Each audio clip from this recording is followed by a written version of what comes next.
Coming up on this week's action-packed show, we've reached round 34 and are in the running towards a gripping climax at the top and bottom of the table. Leaders under threat. Internacional failed to beat Atletico Paranaense and are in danger of being knocked off the top. Double crown in sight. Flamengo see off Vasco in the Rio Derby and dream of retaining the title. Race for the Libertadores. Corinthians win, and there are 6 goals in the Grêmio Santos tie. Fantastic dribbles, brilliant goals, tense games, celebrations galore. All this and more on Magazine 34 of the Brasileirao.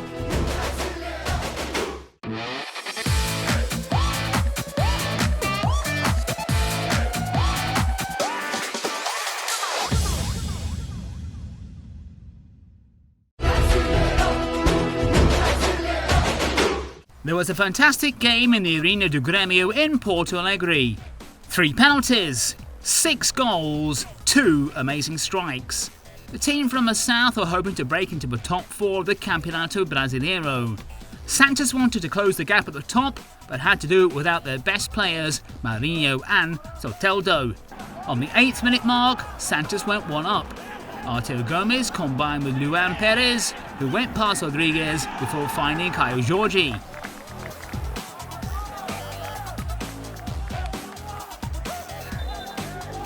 It took a while before Grêmio were back on level terms. Jean-Pierre picked up Pepe, who was then stopped by John. Diego Souza took responsibility, and the Tricolor Gaúcho were on level terms. Grêmio got off to a great start in the second half, and after a string of precise passes, Pepe set up Jean-Pierre, who swept the ball home. A stylish finish from the number 10, and a wonderful move from Renato Gaúcho's side. The home team then turned on the style. Again, it was a fantastic team display, which ended up with the ball in the net when Pepe beat the keeper. Grêmio in front, 3-1. It looked like curtains for Santos, but the boys from the Villa came back. Sandri's header was handled by Matheus Henrique. Arturo Gomes fired home to make it 3-2. Santos then went down to 10 men, but in a dramatic finale, Luis Fernando was also adjudged to have touched the ball. Right back, Madsen stepped up to hammer home. 3-3 and almost even in Porto Alegre.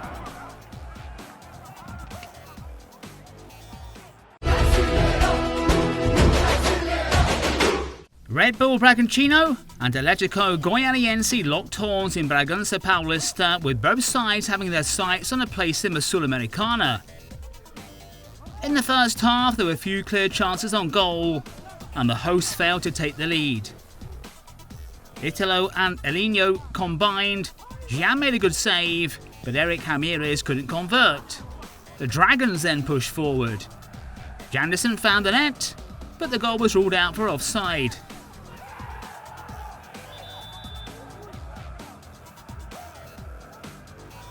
Italo was causing problems, but his effort was tame and there was no problem for the keeper as the first half finished scoreless. After the break, Red Bull remained in charge and eventually found a way through. Claudinho passed to Italo, and the number 15 did the rest to give his side the lead. Wellington Hato then had a chance, which the combined efforts of Clayton and Edimar managed to keep out. Red Bull squandered opportunities to kill the game off. Tubarão was well off target, and Queijo also wasted a real chance to guarantee the points for Red Bull. In stoppage time, the home side were awarded a late penalty. Claudinho took full advantage to score his 17th of the campaign and make him one of the league's top scorers. Another great win for Red Bull, who are now starting to think that the Libertadores is a real possibility.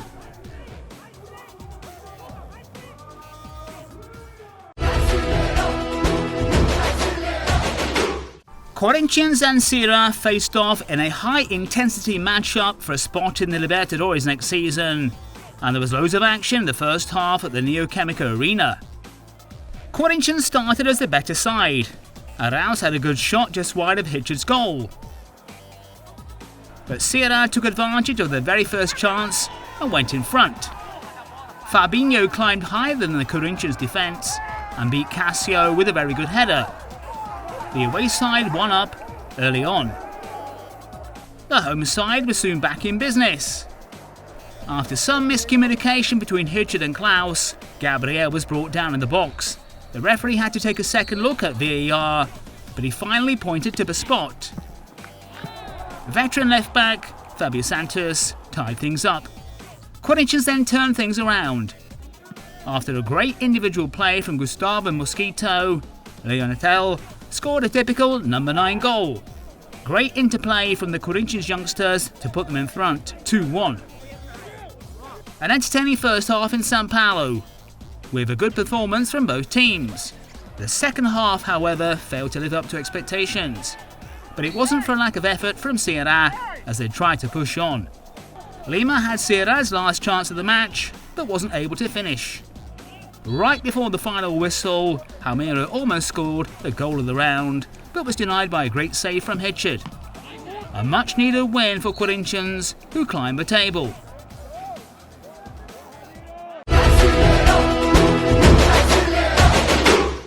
Bahia and Fluminense met in Salvador. The home side were in dire straits, but the team from Rio were on and up and pushing hard for a top 4 finish. Fluminense was soon in the swing of things and created a good chance early on. The in-form Nene sent in the delivery, Freddy got the header, but the goal was ruled out for offside. Flu maintained the pressure. Luis Henrique set up Luca, who did well, but goalkeeper Anderson smothered the problem. Bahia woke up. Palmeiras began to look lively up front, and Marcus Felipe was called into action to make a good stop. But Flu kept probing.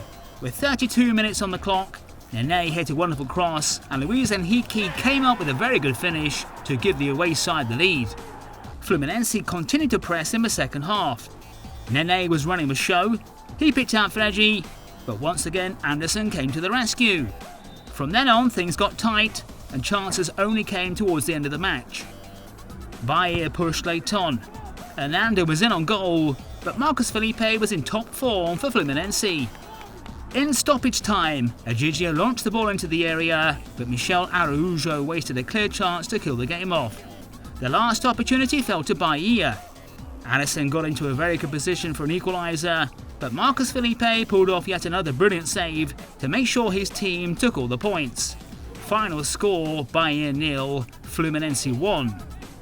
Bahia's situation remains serious, while Flu moved a step closer to completing their mission of a top 4 finish. Goiás and Atlético Mineiro faced off in the Estádio Jair Pinheiro. Goiás were fighting for the survival, while Galo were chasing leaders Internacional. But it was a slow start to the tie. Vargas began to cause problems, but was caught a fraction offside. The away side soon got their first real chance. Vargas crossed into the area and Savarino fired home, only for the goal to be ruled out for offside. Galo remained on the front foot. Alan had a very strong shot that produced a top-class save from Marcelo Rangel. A great effort from both players. It took almost half an hour for the host to get going. Daniel Di Paoli pumped the ball into the area and Ingio out-jumped the defenders to head home. A terrific header from the youngster and his first goal for the pros. Atletico continued to dominate possession, but went in at the break trailing. 10 minutes into the second half, Galo came very close to an equaliser. Jair hit the woodwork, Alan Franco struck the rebound, but somehow the ball stayed out. Incredible stuff. Galo were desperate for the goal. Diego Tardelli set up Jair, who hit it well enough, but Marcelo Rangel was there once again to deny Sampaoli's side. Atletico threw everybody forward. Once again, Jair was at the centre of things, and once again, Rangel came out on top. Despite all the pressure, there was no way through, and the result may have blown Galo's title chances. Goiás are still in the mire, but they're not going down without a fight.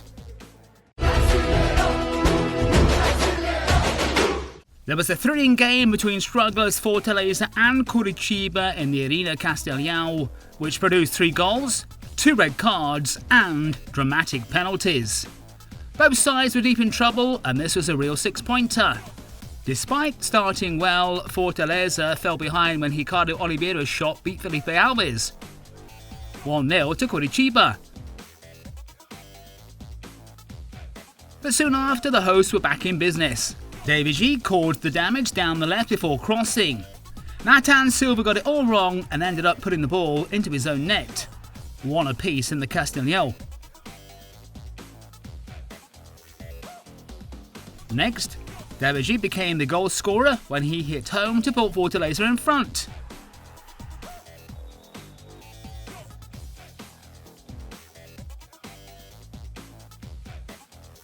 After the break, the Lions applied the pressure and scored their third with Wellington Paulista.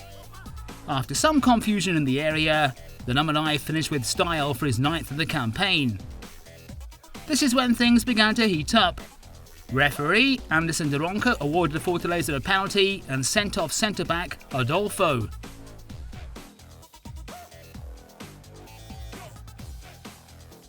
Wellington Paulista took the pen and Wilson produced a good stop. VAR was called in and the penalty had to be retaken. Wilson was already on a yellow and got his marching orders. Curitiba had made all their changes, so midfielder Sarrafiore stepped up to the plate. The Argentine then made a superb save to deny a fourth for the Lions. What a match in Ceará. 3-1 the final score. Some relief for Fortaleza, but time is running out for Curitiba.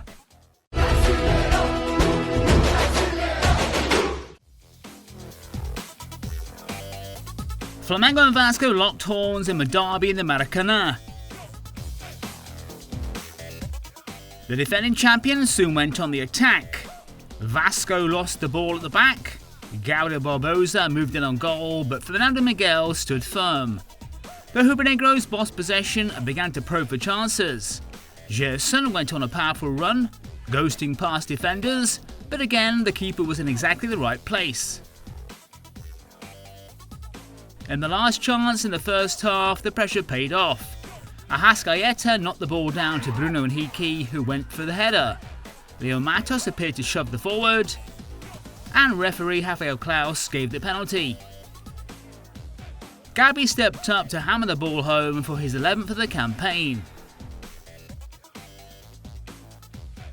Vasco were given more room in the second half. Pikachu found Cano in the area, but the number 14 failed to hit the target with a decent chance. Pikachu then struck a well-taken free kick and Hugo had to go full stretch to tip it over the bar. The Black and Whites were punished for not converting their opportunities. Everton Ribeiro was sent in the corner and Bruno Henrique rose to guide the ball into the net with a superb header. The last chance fell to Carlinhos, but he was off target. 2-0 the final score. A terrific win for Flamengo, who moved to within 2 points of leaders Internacional, but a blow to Vasco's hopes of survival.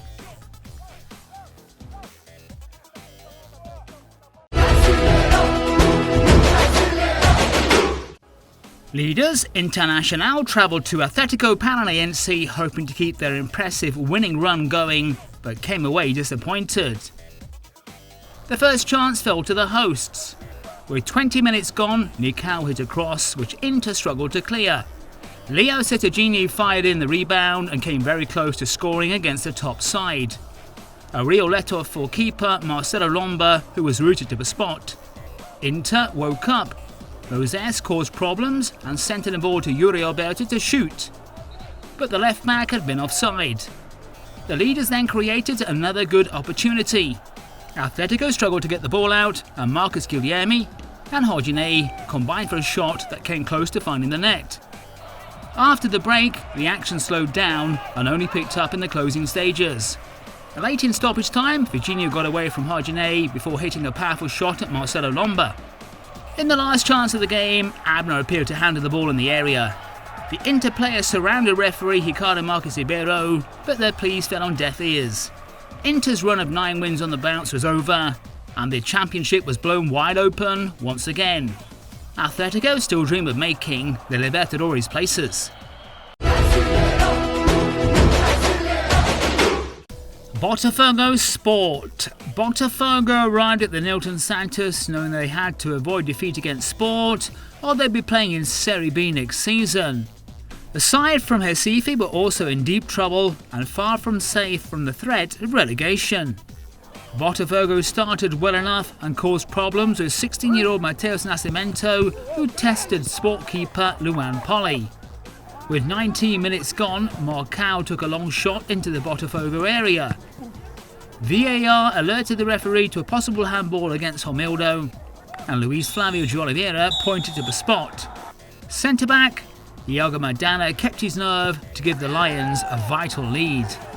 The hosts started the second half with a great chance for Romildo, but the ball stayed out of the net. Sport tried to defend their lead, but this gave space to the black and whites. Mateus Nascimento made Luan Poli work once again. More big chances came from the footers Wellison, whose effort scraped the woodwork. The Lone Star club maintained the pressure, but it was Sport who produced in front of goal, as Dalberto's header forced a stop from Diego Loureiro. Botafogo was short of ideas, and it was clear on the faces on the bench that the end was near. 1-0 to Sport, and the Heroes side were back in the second division for the third time in their history. Just 4 wins out of 34 games says it all. Yet another sad day for one of Brazil's biggest clubs and their fans.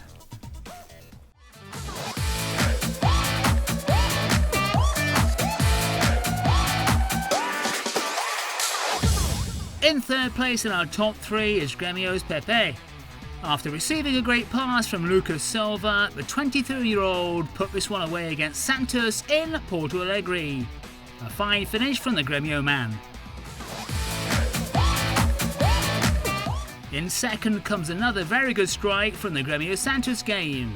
The Tricolor Gaúcho demonstrated some swift attacking moves before the ball found the back of the net thanks to this crisp finish by Jean-Pierre. Pepe was again involved in the slick move that deserved all the celebrations and a place in our top 3.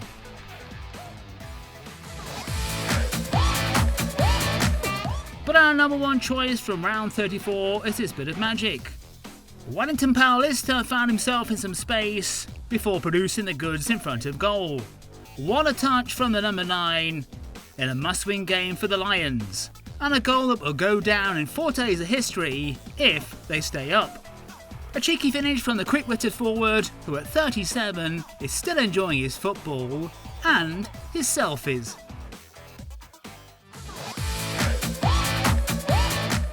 In our last show, Curitiba's Wilson took our Best Save award. In this round, the keeper also makes an appearance, but for the first time in our programme, the top stop was made by an outfield player. Yes, you heard it right.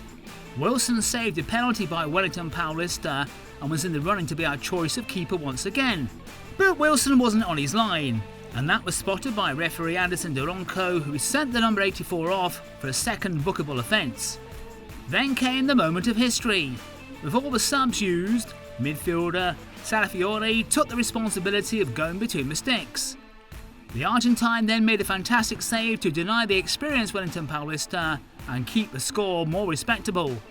Brave start from Sarrafiore, and for his heroics, he deserves the best save of the round. The most beautiful and magical dribble of the round occurred in the stage of world football, the iconic Maracanã. Flamengo's Everton Ribeiro was full of tricks and cunning against Vasco, and none more than this piece of skill when he embarrassed André. A brilliant bit of ability from the Brazil international who showed his genius in the world-famous arena. Congratulations, Everton Ribeiro, for delighting us in round 34 of the Brasileirao.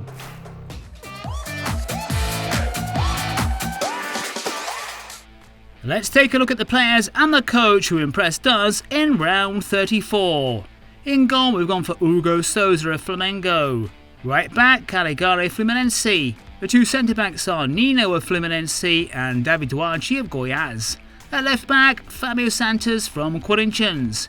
In midfield, Claudinho, Red Bull Bragantino, Everton Ribeiro of Flamengo, Jean-Pierre Grêmio and Luis Henrique of Fluminense. Up front, Bruno Henrique, Flamengo, Wellington Paulista, Fortaleza, Our man on the bench is Mauricio Barbieri from Red Bull.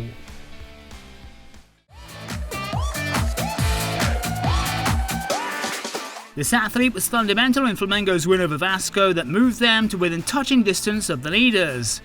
Bruno Henrique won the penalty for his side's first goal. The number 27 seemed destined to score until it was shoved by Leo Matos.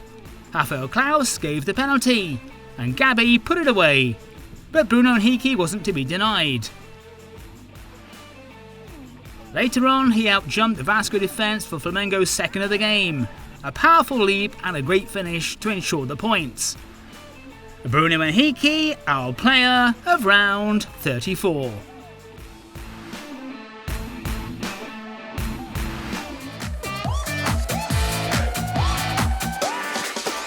With just 4 games to go in the Campeonato Brasileirao, the table looks like this after 34 rounds. Internacional still lead, but had their lead at the top cut to just 2 points. Flamengo is second, Atlético Mineiro third and São Paulo fourth. Fluminense and Palmeiras occupy the Libertadores slots alongside Grêmio. Further down the table, Sport, Fortaleza and Vasco are not yet safe. The teams in trouble are Bahia, Goiás and Curitiba. Botafogo have gone down to Serie B. Atlético Mineiro have announced that their new signing, Hulk, will wear the number 7 shirt. At his unveiling in Belo Horizonte, the former Brazil forward said he was there to become a star at the club and win silverware. Galo have also signed left back Dudu. The 28-year-old started his career at Corinthians but appeared for Italy's Inter Milan, Lazio and Sampdoria. The defender also had a spell with Atletico's big rivals Cruzeiro, who are currently stuck in the second division. Former Brasileirao title favourite São Paulo have sold frontman Brenner to Cincinnati. The Morumbi club will earn around $14 million from the MLS outfit. Brenner's transfer fee is the biggest between clubs in North and South America. Internacional's top scorer, Thiago Gallardo, is on his way out of the club. The striker is set to be loaned out to Saudi Arabia's Al Hilal. Gallardo scored 16 times in 26 games in the Brasileirao. Red Bull Bragantino midfielder Claudinho is impressing the fans and the media all over the world. The player is the Brasileirao's top scorer with 17 goals. He also leads the world's top leagues with goals scored and assists in 2021. Claudinho is ahead of the likes of Bayern's Robert Lewandowski and Barca's Lionel Messi. And right now, Claudinho looks unstoppable in the Brasileirao. Round 35 gets underway on Saturday the 6th with Bahia Goiás and Atlético Goianiense Santos. On Sunday, Bragantino and Flamengo go head-to-head. Monday sees Botafogo take on Grêmio, and the round continues on Wednesday with 5 more games. Internacional Sport, Fortaleza Vasco, São Paulo Ceará, Fluminense Atlético Mineiro and Corinthians vs Atlético Paranaense. On the 17th is the rearranged match between Curitiba and Palmeiras. That's it for this show. We hope you're enjoying our coverage of the toughest, most exciting league in the Americas, and we'll be back next week with more action from the Brasileirao.